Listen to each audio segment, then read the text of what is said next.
During my university years, I was always involved in social media. After graduating, I didn't go out to work. I set up a studio and started working from home. But after staying home for 2 months, my brother's wife, Patricia, began making my life difficult. I've never seen someone graduate and stay at home, living off their parents. Aren't you ashamed? I ignored her, but she kept trying to call me out by name. Lucia, if you want to stay here, fine. Starting next month, rent is $1,500, food is $2,000, and services are paid separately. I laughed at the situation. She lived off my parents and yet dared to act as if she were above me. One day, after returning from a trip, I found all my things tossed haphazardly in the yard. Patricia walked out and looked at me with disdain. I looked at my scattered belongings, including a vintage lamp I had collected so carefully. Now it was broken. I shouted, "Mom, who threw my things out here?" My mom, Marta, came rushing down from the second floor when she saw me in the yard. "Lucia, no one threw your things out." I frowned, confused by what I was seeing. If no one threw my things out, then what is this? They were perfectly fine in my room. Why are they here, Sue? Marta looked at the house and then at me, saying no one threw them out. We just needed to free up a room. Free up a room? My room? Marta looked away and nodded, somewhat reluctantly. Patricia's sister is coming to study in this city. She won't stay in the dorm. She'll stay with us? I laughed in disbelief. So, you're clearing out my room for her? Marta stayed silent, not saying a word. I was trembling with anger. Seeing my mother behave that way, I tried to hold back my frustration. There's another room. Why can't she stay there? Why do you have to push me out? Marta just lowered her head, twisting the hem of her dress. It was as if I were the one being unreasonable, as if she were the victim, not me. Patricia, standing by the door, sniffled sarcastically, saying, "I've never seen someone graduate and stay home, living off their parents. Aren't you ashamed?" I bit my tongue and didn't respond. She wasn't really my sister. Resolving conflicts with her was difficult. When she saw I was ignoring her, she shouted aggressively, "Lucia, I'm talking to you. If you want to stay here, fine." Starting next month, rent is $1,500, food is $2,000, and services are charged separately. I had heard her sarcasm so many times that I usually didn't care, but this time, she had the audacity to point her finger at me and speak directly. "Am I living off you? Am I eating your food or using your things? What right do you have to criticize me?" Since marrying into the family, Patricia hadn't worked a single day. My brother, Fernando, a man of little determination, couldn't hold a job for more than 3 months. He always complained about coworkers or bosses. Using the excuse of wanting to cleanse the work environment, he quit so many times that no one would hire him anymore. Now, the two of them depended almost entirely on my parents' support. And where did my parents' money come from? It wasn't all thanks to me, was it? Maybe Patricia didn't know, but Fernando saw me give money to Marta many times and even joked about my filial piety. I wanted harmony in the family because they were my family. I didn't complain when my parents used my money to support Fernando and Patricia. I bought a house and renovated it. They moved in there with Fernando, and I didn't say anything. They forgot this was my house. After living here for a few years, they forgot that I was supporting this family. Patricia looked at me with contempt, as if my indignation was ridiculous to her. She looked at my mother and said sarcastically, "Marta, say something. Wasn't this a decision that the whole family agreed on? Why does it seem like I'm the only villain here?" The whole family agreed on this decision. On a hot summer afternoon, under the scorching sun, I felt like I had fallen into an icy pit. The whole family agreed on this decision? I looked at Marta in disbelief. Is it true? Did the whole family agree on this? Am I not part of this family? Marta avoided my gaze, and I suddenly felt overwhelmed, shouting, "Answer me!" Startled by my outburst, my mother looked up with tears in her eyes.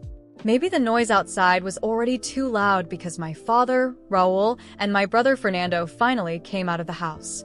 "What's going on, Lucia? You're out of control. Why are you yelling at your mothers?" Raul and Fernando spoke in unison. I looked at them and asked, Patricia said the whole family decided to kick me out. Is that true? If I don't leave, do I have to pay rent and utilities every month? Raul sighed and said, it's not quite like that. Patricia's sister is only going to stay for a few days, so we suggested that you rent a place for a while. We're not kicking you out.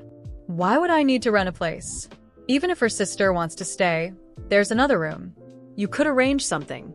It has to be my room, and everyone decided this together. Am I not part of this family? Today, I need a clear answer from you. Someone threw my things out. Who did that? Return everything immediately. The designer lamp that was broken cost $18,000. Whoever broke it should give me the money now. After I finished speaking, Patricia exploded at hearing my words. You always eat and drink for free and take our money to travel, but you spent $18,000 on a broken lamp. I looked at her and laughed softly. Eating and drinking for free, taking your money to travel. Your money? Patricia said, Raul and Marta's money is our money. Have you ever seen me ask them for money? Ask them if I've ever asked for money to travel. Since I started college, have I ever taken a cent from this family's? Patricia looked confused. I looked at Raul and Marta, questioning them firmly. Come on, tell her. Have I ever asked you for money? Marta kept her head down, saying nothing. Raul frowned with a look that said, Lucia, when did you become so aggressive? I laughed in frustration. Don't change the subject. Just answer. Have I ever asked you for money? Fernando's face also turned serious. He reprimanded me. Lucia, is this how you talk to your parents? I didn't argue with him. I held Marta's arm. She looked at me. I looked her in the eyes and asked, since I started college, have I ever asked you and Dad for a single cent? She shook her head fervently, tears streaming down her face. No, you haven't. I turned to Patricia, raising an eyebrow. Did you hear that? Not a single cent. Patricia looked stunned, perhaps because I sounded so confident, or perhaps because she heard Marta admit it. She still seemed reluctant to believe it and wanted to say something else, but Fernando interrupted her. Enough. He looked at her angrily, and she closed her mouth. At this point, I knew there was no point in continuing the argument. I was destined to leave this family, but this was my house. Why should I leave? Put my things back in my room and return everything to its original state. I'll pretend this never happened. Everyone lowered their heads, saying nothing.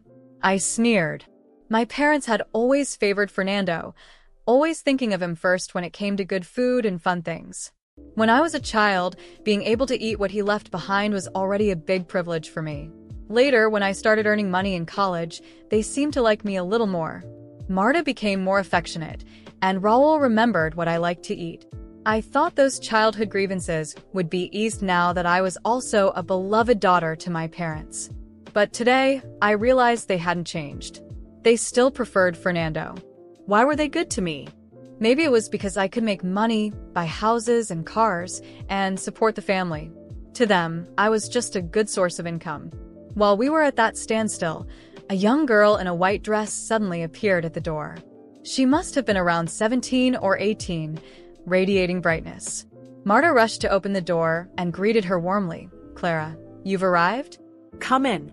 You must be tired from the trip. Clara smiled and replied, Hello, Aunt Sanchez. It's all good. The train is much faster now. As Marta took her luggage and Patricia joined in, I just watched. They gathered around the young girl, welcoming her enthusiastically. From my room, I heard Marta say, This will be your room from now on. Make yourself at home. Clara thanked her cheerfully, complimenting Marta's kindness. Meanwhile, I was alone, under the scorching sun, with no one noticing my presence. In this family, there was no place for me anymore. They treated a stranger with more warmth than they had ever shown me. I turned and left the house, heading to the bank to print my transaction records from the past few years. Each transaction was documented. I returned home with the statements in hand. It was already night, and they were happily dining together. The moment I walked in, the lively conversation stopped abruptly, as if silence had taken over. Clara looked at me and said, You must be Lucia. Come have dinner with us. I didn't want to take anything out on the innocent girl, so I replied politely, "I've already eaten." Then I turned to Raul and Marta. "Dad, Mom, I just went to the bank and printed all my transaction records from the past few years. After dinner, let's review them together. Let's see how much money I transferred to you over the years. Let's also see how much remains now and where the money went. Let's clear up all the accounts from these years." When I walked in with the bank records in hand, the silence in the room was deafening. My parents, my brother, and Patricia were around the table with plates still warm. Clara, the special guest, was sitting in my place, laughing, as if I were the intruder at that moment. That laughter stabbed me in the chest. I was no longer in my own home. I was a stranger watching my family treat someone else with the warmth and respect I had never received. I took a deep breath, controlling the mix of anger and disappointment burning inside me, and moved forward, resolute. With the papers in hand, I positioned myself in front of the table. My father tried to stay calm, but his discomfort was obvious. "What are you doing, Lucia?" he asked, but my gaze didn't waver for a second. I placed the bank statements on the table, spreading the sheets in front of each of them. "I want everyone here to see exactly how much I've contributed to this house over the past few years," I said, my voice steady, but tinged with bitterness. They began flipping through the pages, one by one, and with each page turned, Patricia's face grew paler. Fernando avoided looking, unable to face the truth. My mother looked down, holding back tears, while my father pressed his lips together, as if restraining himself, yet remained silent. Since I entered college, I never took a single cent from any of you. Quite the opposite. I paid bills, financed renovations, helped Fernando and Patricia move into the house I bought, and renovated myself. All of this because I believed it was my duty to support my family. And now you think it's fair to kick me out to give my room to a stranger? Patricia began to stammer, trying to justify herself. "Lucia, it's not like that. We just wanted to accommodate Clara. It's not a permanent decision." I shook my head, laughing ironically. "Not like that. You threw my things in the yard as if they were trash. And now you want me to believe it's just temporary accommodation? You've already decided that I don't have a place here. And do you know what's most painful? This isn't the first time you've treated me like I'm disposable." My mother, with tears in her eyes, tried to reach for my hand. "Daughter, you're overreacting." I gently but firmly pushed her hand away, no longer willing to accept that false affection. "I'm not overreacting, Mom. Since I was little, everything I did was extra. I was never a priority. Fernando was always the center of everything. Special food, treats, attention. I only gained any kind of value to you when I started contributing financially. Until then, I was just an afterthought, something you tolerated because you had no other choice." Fernando finally lifted his head and, with a defensive tone, said, "You're making this into a big drama. We've always had a good relationship, Lucia. You chose to help. No one forced you." I shook my head, the anger simmering beneath the surface. "Oh, I chose? How convenient, isn't it? Because if I hadn't chosen to help, you'd surely be complaining about how ungrateful and selfish I was." "Fine, Fernando. Now I really am choosing. I'm choosing to stop supporting all of you." Shock crossed each of their faces, but I continued, unwavering. "You know that house you're living in? It's mine. From today on, I want you to vacate it. I'll rent it to someone who values what they have. As for all of you, you'll need to find a place on your own. I hope everyone here, including you, Dad and Mom, understands what it means to live without depending on anyone." Patricia let out a nervous laugh, as if she thought I was joking. "You can't do that, Lucia. That would be cruelty." I smiled coldly. "Cruelty? Cruelty is using my effort, my money, and then acting as if I'm an intruder in my own home. Cruelty is making me feel like a burden when, in reality, all of you have been living off me." And, turning to Clara, who was watching everything with wide eyes, I added, "I hope your stay is worth it. Because it cost more than just a room. It cost a family." Raul, my father, tried to stand and intervene, but I raised my hand to stop him. "I'm done, Dad. I'm done sacrificing myself for people who discard me as soon as something better comes along. So, now it's your turn to make sacrifices. You all have a month to vacate the house." With each word, I felt the weight of years of hurt and resentment leaving me. I knew there was no going back, that this was a final decision. As I began to walk towards the door, my mother tried to call out to me in a pleading tone, "Lucia, please don't go. We can talk, resolve this another way." I stopped and looked at her for a moment. "You've already had every opportunity to resolve this in a fair way. I did everything I could to be a contributing daughter and sister, to take care of everyone. Now, I need to take care of myself." I left their house feeling a mix of sadness and freedom. I knew it wouldn't be easy to sever ties with people who, despite everything, were my family. But I also knew that, in the end, it was the best decision for me. As I left that house, I felt the weight of years of resentment slowly dissipating. I knew that confrontation wasn't the end. They would still fight back, accuse me, and try to manipulate the situation. But at that moment, as the cold night wind hit me, one thing was clear. For the first time, I was free from their expectations and dependence. In the days that followed, my decision to ask for the house back was met with a mix of indignation and desperation for my family. My phone didn't stop ringing, and each message from them was a blend of guilt-tripping and emotional blackmail, as if I were the villain for wanting what was mine. My mother, in particular, sent long, bitter texts saying I was tearing the family apart and that she'd never imagined my ambition would go this far. Ambition? It was surreal. They'd spent so many years living off my efforts, and now, when I decided to think about myself, I was labeled as selfish. I read their messages and just sighed because, as much as it hurt, my decision was made. My days of submission were over. To expedite the process, I sent a formal notice through a lawyer requesting that they vacate the property within 30 days. That document was the final blow. My father and brother appeared at my door, demanding to talk. When I saw them there, their expressions full of accusations, I invited them in, willing to hear what they had to say. As soon as they sat down, my father, without preamble, started calling me ungrateful, recalling every minor sacrifice they'd supposedly made for me as a child.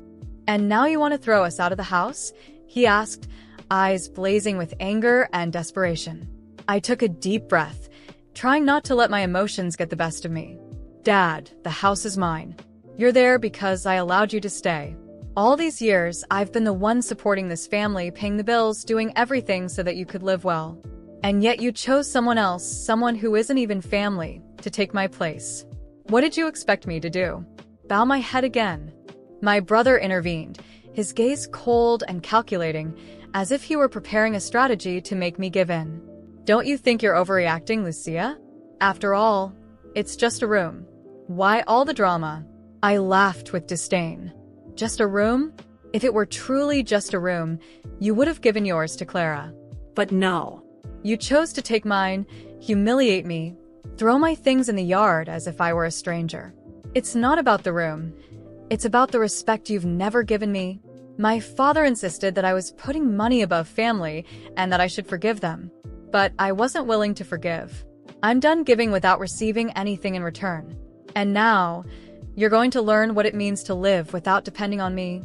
They tried to argue, but I held my ground. It was decided.